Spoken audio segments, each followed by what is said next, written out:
van lâu in hong se cả ngày nó sẽ lâu viên cả thế na dùng nên bố khi bụi lâu sang ni ngã thím ta treo mà cái pilai hiền tu nên làm nghề cái bận nên làm dấu cái ly dễ làm cái thế nó giống bầu mà sẽ nâng cái chắc nơi ní nên làm dấu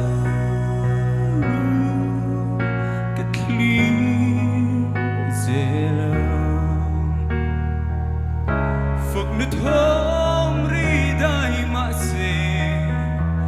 nâng cái phát lại ní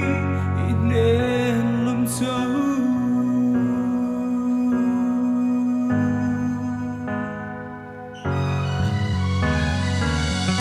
cái thô lưu giá vì giấc nè rê này lô va cái